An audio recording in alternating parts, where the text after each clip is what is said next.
নমস্কার বন্ধুরা, ইন্দ্রাণীস কিচেনের আরও একটা নতুন ভিডিওতে সবাইকে স্বাগত জানাই। তো আজকে আমি একটু ভিন্ন রকম মাছের ঝোলের রেসিপি শেয়ার করছি। ভীষণই দুর্দান্ত টেস্টি হয় খেতে, আর বানাতে কোনো রকম ঝামেলা নেই। তো চলুন ঝটপট রেসিপিটা দেখে নেওয়া যাক। রেসিপিটা বানানোর জন্য আমি এখানে প্রয়োজন মতো রুই মাছ নিয়েছি। আমি রুই মাছ দিয়ে বানাচ্ছি, তবে যে কোনো মাছ দিয়েই কিন্তু আজকের এই রেসিপিটা বানিয়ে নেওয়া যেতে পারে। তো প্রথমে আমি মাছটাকে ম্যারিনেট করে নেব, আর তার জন্য সামান্য পরিমাণ নুন দিয়ে দিয়েছি, সামান্য পরিমাণ হলুদ, আর তার সাথে কাশ্মীরি রেড চিলি পাউডার। নুন, হলুদ আর কাশ্মীরি রেড চিলি পাউডার দিয়ে আমরা মাছটাকে খুব সুন্দরভাবে হাত দিয়ে মেখে মেখে ম্যারিনেট করে নেব। হাত দিয়ে মেখে মেখে মাছটাকে আমি ম্যারিনেট করে নিচ্ছি। হাত দিয়ে কিন্তু সবথেকে ভালোভাবে ম্যারিনেট করা সম্ভব হয়। আর মাছটাকে ভেজে নেওয়ার অন্তত 5 মিনিট আগে এইভাবে মাছটাকে একটু ম্যারিনেট করে নিয়ে যদি একটু রেস্টে রাখা যায়, তাহলে কিন্তু মাছের মধ্যে সমস্ত মশলাগুলো খুব সুন্দরভাবে প্রবেশ করে, মাছের টেস্ট এবং স্বাদ কিন্তু দ্বিগুণ বেড়ে যায়। তো অবশ্যই কিন্তু মাছটাকে ম্যারিনেট করে 3 থেকে 4 মিনিটের জন্য অন্তত রেস্টে রেখে দিতে হবে।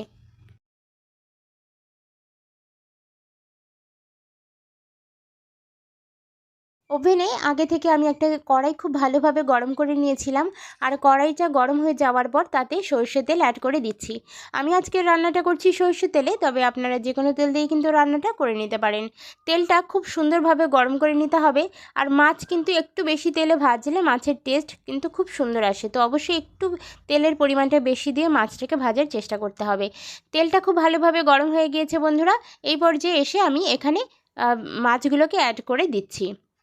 মাছটা দেওয়ার আগে তেল এবং কড়াই দুটোই কিন্তু খুব সুন্দরভাবে গরম করে নেবেন, এতে করে মাছটা কিন্তু ভেঙে যাওয়ার সম্ভাবনা থাকবে না। তো দেখুন, মাছটা আমি দিয়ে দিয়েছি, আর একটা পিঠ প্রথমে খুব ভালোভাবে ভেজে নেব। প্রথমে একটা পিঠ ভেজে নেওয়ার পরে আমরা মাছের অপর পিঠটা উল্টে দিয়ে অপর পিঠটাও কিন্তু ভেজে নেব। তো মাছটাকে আমি একটু কড়া করে আজকে ভেজে নেব। তো মাছটা কড়া করে ভাজলে কিন্তু মাছের টেস্ট কিন্তু অনেক বেশি ভালো লাগে। মাছটা যতক্ষণে ভাজা হচ্ছে ততক্ষণে দেখুন এদিকে আমি সবজি কেটে রেখেছি। কি সবজি আজকের রেসিপিতে আমি ব্যবহার করছি একটু দেখিয়ে দিই। তো দেখুন, এখানে লম্বা লম্বা করে আলু কেটে নিয়েছি, আর তার সাথে শিম কেটে নিয়েছি। শিমগুলোকে এখানে আমি একটু গোটা রেখেছি, আপনারা চাইলে কিন্তু কেটেও ব্যবহার করতে পারেন, মানে মাঝখান দিয়ে একটা ভাগও করে নিতে পারেন। আমার সিমগুলো কিন্তু খুব বেশি বড় নয়, এই কারণে কিন্তু আমি গোটাই রেখেছি। আর সিমের যে দুপাশের দড়ির মতো অংশটা থাকে, শিরদাঁড়ার অংশটা কিন্তু অবশ্যই ফেলে দিতে হবে। তো সিম আর আলুটাকে আমি কেটে পরিষ্কার করে ধুয়ে নিয়েছি। এই দুটো দিয়ে কিন্তু আজকে আমি মাছের ঝোলটা রান্না করব। এদিকে দেখুন, আমার মাছটা কিন্তু সম্পূর্ণরূপে ভাজা হয়ে গিয়েছে। এবার মাছটাকে তুলে আমি একটা প্লেটে নামিয়ে নিচ্ছি।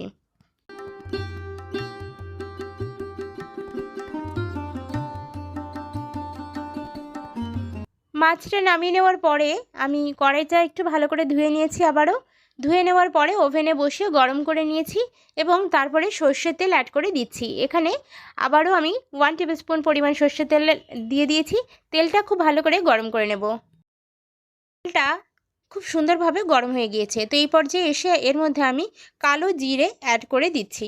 কালো জিরে ফোড়ন দিয়ে এইভাবে এই মাছের ঝোলটা রান্না করে খেয়ে দেখবেন, আশা করি আপনাদেরও ভীষণ ভালো লাগবে। অত্যন্ত একটা সুগন্ধ হয়।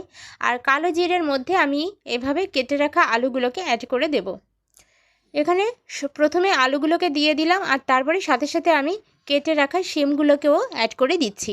শিম আর আলু এইভাবে কালো জিরের ফোড়নের পরপরই আমরা দিয়ে দেব। এতে করে আলু এবং শিমটা কিন্তু খুব সুন্দরভাবে তেলের ওপরে ফ্রাই হয়ে যাবে, এবং আলাদা করে কিন্তু আমাদের এই শিম আর আলু ভাজার জন্য প্রয়োজন পড়বে না, কারণ আলাদাভাবে ভাজতে গেলে সেক্ষেত্রে প্রচণ্ড পরিমাণে তেলের ব্যবহার হবে, যেটা কিন্তু একটু আনহেলদি হয়ে যাবে। শিম আর আলুটাকে ভাজার আগে আমি এখানে অবশ্যই কিন্তু নুন আর হলুদের ব্যবহার করব। এতে করে শিম এবং আলুর মধ্যে নুন এবং হলুদের যে স্বাদ সেটা কিন্তু বজায় থাকবে। তো হলুদটা দিয়ে দিয়েছি, আর এবার আমি নুনটাকেও অ্যাড করে দিলাম। খুব ভালোভাবে শিম আর আলুটাকে ফ্রাই করে নেব। আর এই সময় আমি ঢাকনা চাপা দিয়ে দিয়ে শিম আর আলুটাকে মোটামুটি 4 থেকে 5 মিনিট ভেজে নেব। শিম আর আলুটাকে ঢাকনা চাপা দিয়ে 4 থেকে 5 মিনিট আমি কুক করে নেব। এতে করে সবজিগুলো খুব ভালোভাবে সেদ্ধ হয়ে যাবে। আর এদিকে ততক্ষণে আমরা একটা মশলা রেডি করে নেব। তো মিক্সিং জারের মধ্যে আমি দিয়ে দিচ্ছি পেঁয়াজ। এখানে একটা মিডিয়াম সাইজের পেঁয়াজ আমি একটু ছোট ছোট করে কেটে দিয়ে দিচ্ছি। তার সাথে দিয়ে দিচ্ছি দেখুন আদা। এখানে অল্প একটু আদা, মোটামুটি 1 ইঞ্চি মতো আদা আমি একটু ছোট ছোট করে অ্যাড করে দিলাম। একই সাথে আমি রসুন দিয়ে দিচ্ছি, 5 থেকে 7টা খোয়া মতো রসুন এখানে রয়েছে। তার সাথে দেখুন আমি দিচ্ছি একটা কাঁচা লঙ্কা। কাঁচা লঙ্কার পরিমাণটা আপনারা বাড়িয়ে বা কমিয়ে দিতে পারেন, আমি এখানে একটা কাঁচা লঙ্কা ব্যবহার করছি। এবার এর মধ্যে আমি দিয়ে দিচ্ছি ধনিয়া পাতার ডাঁটা। ধনিয়া পাতার ডাঁটাটা অত্যন্ত সুস্বাদু খেতে হয়, পাতার মতোই কিন্তু ধনিয়া পাতার ডাঁটাটাও একটা সুগন্ধের আনে খাবারের মধ্যে, সেই কারণে এখানে ধনিয়া পাতার ডাঁটা আমি ইউজ করছি। সমস্ত কিছুকে আমি একটা মিক্সিং জারের মধ্যে দিয়ে সুন্দরভাবে একটা মিহি পেস্ট বানিয়ে নেব। তবে আপনারা যারা মিক্সিং জার ব্যবহার করবেন না তারা কিন্তু শিলনোড়াতেও এই জিনিসগুলো বেটে নিতে পারেন।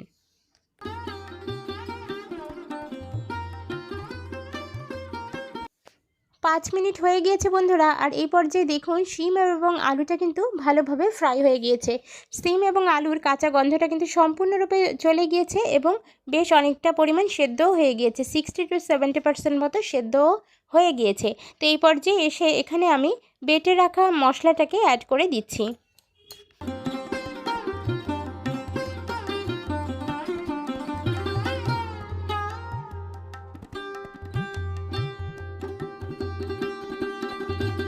বাটা মশলাটা দেওয়ার পরে এখানে আমি একটা টমেটো একটু মিক্সিং জারের মধ্যে মিহি পেস্ট বানিয়ে নিচ্ছি। তবে এই টমেটোটা আপনারা কিন্তু কুচিয়েও অ্যাড করতে পারেন, অথবা যখন ওই মশলাগুলো পেস্ট করছিলেন একই সাথে কিন্তু মশলাটার সাথে এই টমেটোটাও বেটে নিতে পারেন। আজকের রেসিপিতে একটু টমেটো দিলে রেসিপিটার টেস্ট কিন্তু অনেক গুণ বেড়ে যাবে, তো অবশ্যই একটু টমেটো ব্যবহার করার চেষ্টা করতে হবে। আমি বাটা টমেটোটা অ্যাড করে দিলাম। এবার খুব ভালোভাবে সমস্ত জিনিসগুলোকে মিশিয়ে নিচ্ছি।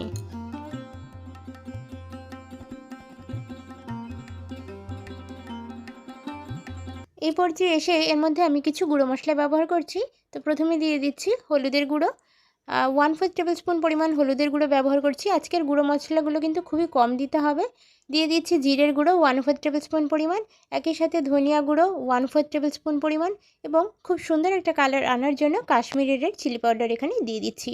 কাশ্মীরি রেড চিলি পাউডারটা আপনারা অবশ্যই দেবেন, এতে করে কালারটা কিন্তু খুবই সুন্দর আসবে। তো আমি দিয়ে দিচ্ছি কাশ্মীরি রেড চিলি পাউডার। আর এই কটা গুঁড়ো মশলা কিন্তু দিতে হবে। এছাড়া কিন্তু যেটা মনে রাখার বিষয় সেটা হচ্ছে এই গুঁড়ো মশলাগুলো কিন্তু একদমই বেশি মাত্রায় ব্যবহার করা চলবে না, কারণ আজকের রেসিপিটাতে আমরা কিন্তু একটা স্পেশাল মশলা ব্যবহার করব, সেটা কিন্তু আমি এরপরেই ইউজ করছি। তো আমি দেখিয়ে দিচ্ছি কি সেটা। তো বন্ধুরা, এই কটা মশলা দেওয়ার পরে খুব ভালোভাবে একটু নাড়াচাড়া করে নিতে হবে এবং সবজির সাথে মশলাটাকে কষিয়ে নিতে হবে। গ্যাসের ফ্লেমটাকে লো রেখে ঢাকনা চাপা দিয়ে দিয়ে আমি সবজির সাথে মশলাটাকে কষিয়ে নেব। এতে করে মশলার যে কাঁচা গন্ধটা সেটা কিন্তু থাকবে না, আর হাতে সময় নিয়ে কিন্তু এই কাজটা করতে হবে এবং সবজির টেস্টটাও কিন্তু অসাধারণ আসবে। তো বন্ধুরা দেখুন, মশলাটা কিন্তু খুব সুন্দরভাবে কষানো হয়ে গিয়েছে, আর মশলা থেকে যখন দুর্দান্ত একটা ফ্লেভার ছাড়বে, তেল ছেড়ে দেবে মশলা থেকে, তখন এখানে আমরা জল অ্যাড করে দেব। তো কাঁচা গন্ধটা কিন্তু একদমই থাকলে হবে না, মশলার যে কাঁচা গন্ধটা সেটা কিন্তু সম্পূর্ণরূপে চলে যাওয়ার পরেই এখানে জলটা অ্যাড করতে হবে। তো আমি প্রয়োজন মতো জল আজকে অ্যাড করে দিচ্ছি, যেহেতু ঝোলের রেসিপি একটু বেশি মাত্রায় জল এখানে দিয়ে দিলাম।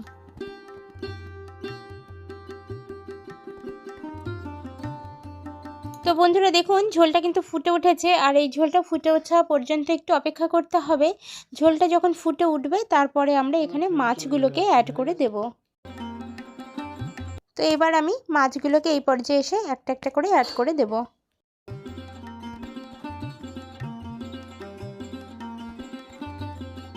মাছগুলোকে দেওয়ার পরে হালকা হাতে নাড়াচাড়া করে নিতে হবে এবং এই পর্যায়ে এসে আমি ঢাকনা চাপা দিয়ে 5 থেকে 7 মিনিটের জন্য লো ফ্লেমে কুক করে নেব। ঝোলটা এদিকে কুক হতে থাকুক, আর এদিকে অন্য একটা ওভেনে আমি একটা ছোট্ট কড়াই বসিয়ে দিয়েছি। এখানে আপনারা চাইলে তড়কা প্যান বসাতে পারেন। তার মধ্যে আমি তেল অ্যাড করে দিচ্ছি, সামান্য একটু তেল দিয়ে দিচ্ছি, 1/2 টেবিল স্পুন পরিমাণ। তেলটা গরম করে নিয়ে সেখানে আমি দিয়ে দিচ্ছি সর্ষে, কালো সর্ষে দিয়ে দিচ্ছি। এখানে কালো সর্ষের জায়গায় আপনারা সাদা সর্ষেটাও ব্যবহার করতে পারেন। সর্ষেটাকে একদম কালো করে ভেজে নেব, মানে সর্ষেটাকে খুব সুন্দরভাবে ফ্রাই করে নেব। সর্ষের মধ্যে আমি একই সাথে দিয়ে দিচ্ছি 5 ফোড়ন। সর্ষে এবং 5 ফোড়নের এই মশলাটা কিন্তু আজকের একটা স্পেশাল মশলা, অবশ্যই কিন্তু এইভাবে ব্যবহার করতে হবে। সর্ষে আর 5 ফোড়নটাকে একই সাথে তেলের ওপরে আমি একটু ভেজে নেব, এতে করে খুব সুন্দর একটা ফ্লেভার তৈরি হবে। আর এখানে আমি একটা শুকনো লঙ্কা দিয়ে দিচ্ছি। শুকনো লঙ্কাটা আপনারা বাড়িয়ে বা কমিয়ে দিতে পারেন, আমি একটা শুকনো লঙ্কা দিয়ে দিচ্ছি, এতেই কিন্তু হয়ে যাবে। তো সমস্ত জিনিসগুলোকে হালকা হাতে একটু নাড়াচাড়া করে আমি জিনিসটাকে একটু ভেজে নেব, এবং যতক্ষণ না পর্যন্ত খুব সুন্দর একটা মিষ্টি গন্ধ ছাড়বে ততক্ষণ কিন্তু ভাজতে থাকতে হবে। মশলাটা কিন্তু ভাজা হয়ে গিয়েছে, আর এই পর্যায়ে এসে হাতার মধ্যে আমি এই জিনিসটাকে তুলে নিচ্ছি। এদিকে দেখুন 5 মিনিট পরে আমি ঢাকনা খুলে মাছের ঝোলের মধ্যে একটা টমেটো গোটা আমি কেটে নিয়েছিলাম 4 টুকরো করে, সেই 4 টুকরো টমেটো অ্যাড করে দিচ্ছি। একই সাথে আমি দিয়ে দিচ্ছি কিছুটা ধনিয়া পাতা কুচি।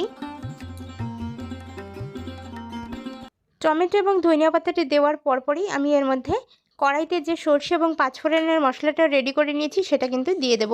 সরষে এবং পাঁচফোড়নের এই মশলাটা ঠিক এই নামানোর 1 মিনিট 1.5 মিনিট আগেই দিতে হবে, এতে করে ফ্লেভারটা কিন্তু দুর্দান্ত হবে এবং খেতে কিন্তু খুবই ভালো লাগবে। এই সরষে এবং পাঁচফোড়ন ভাজার যে একটা সুন্দর স্মেল, সেটা কিন্তু খাবারটাকে অত্যন্ত সুন্দর করে তুলবে, রেসিপিটাকে দুর্দান্তভাবে ইউনিক করে তুলবে। তো অবশ্যই একবার হলেও এইভাবে আপনারাও রেসিপিটা বানিয়ে খেয়ে দেখুন। মাছের ঝোলের একঘেয়েমি রেসিপি খেতে খেতে যদি মনে হয় অন্যরকম কিছু বানাবেন, সেক্ষেত্রে আজকের এই রেসিপিটা একবার হলেও ট্রাই করতে পারেন। তো বন্ধুরা, গরম গরম ভাতের সাথে আজকের রেসিপিটা আমি পরিবেশন করেছিলাম, আর খেতে কিন্তু অসাধারণ হয়েছিল।